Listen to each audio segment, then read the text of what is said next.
All right, so we're at the lily pad in Ridgeland with the director of everything going on here. You told me a lot about how you guys started, but tell me about what made you want to start the lily pad, how this all began. It began, I think I told you, it started about 8 or 9 years ago. Myself and our co-founders, the Elliots of Brandon, we both have children who have Down syndrome.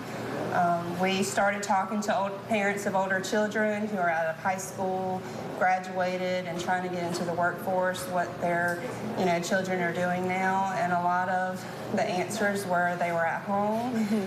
They tried to have a job, it didn't work out for them, or someone didn't know how to start working with them. They wanted to give them a shot but didn't know exactly how to start the training process.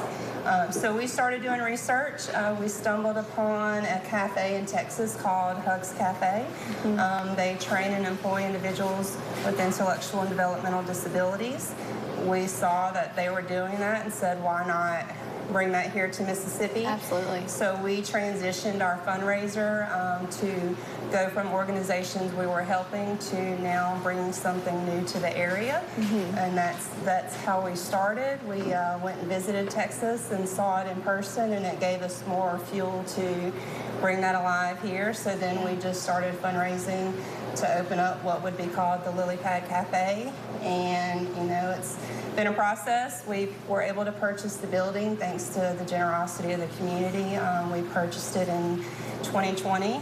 We were able to start renovations in 2021, and again, we had so many in the community not only donate financially, but also help support us with in-kind work and materials. And then once we were ready to open, that came last year, so it took a little while, but last summer, we were able to start working with individuals in our training program. We currently have 10 interns on staff that went through that training program that started last summer.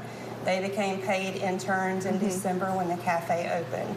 So our cafe has been open since December of 2024, and like I said, we currently have 10 individuals on staff, but we're now beginning that next phase. This is not a permanent place of employment. Our goal is for this to be a training program that gets them comfortable with work ethics, teaches them different skills in the restaurant and hospitality industry, but then we work with other businesses to transition them from here to their businesses so we can bring a new group of individuals into the program.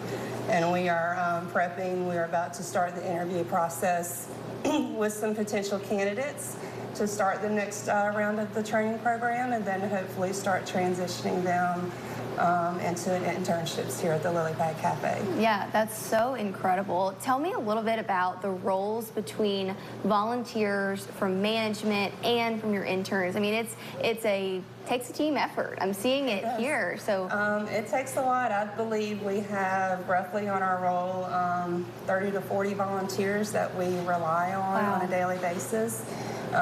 Typically, we have 4 to 5 interns on staff every day. Sometimes if it's a Saturday of the month, or we know we have a large group coming in based on reservations, we'll put more staff on, but typically we have 4 to 5 interns.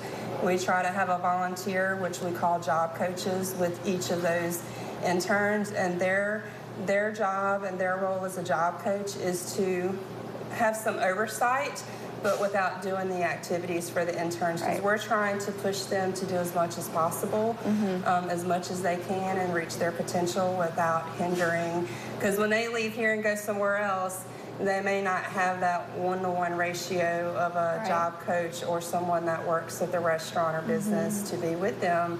So we're trying to teach them to be as independent as possible, but we're also here on site or if things pop up or if they have questions. I love that. You're really giving them that lifelong work ethic and developing those skills that they really need to get to that next step. Like you said, you talk to the parents who, with adults, who have adults with special needs and disabilities that they're just at home, and you want to give them that activity, that work, that drive. And you even said they're making money here, so it's not just it's a nonprofit in the sense that y'all need volunteers, you need funding, but people who want to support this mission, they can come in and be served like any other restaurant.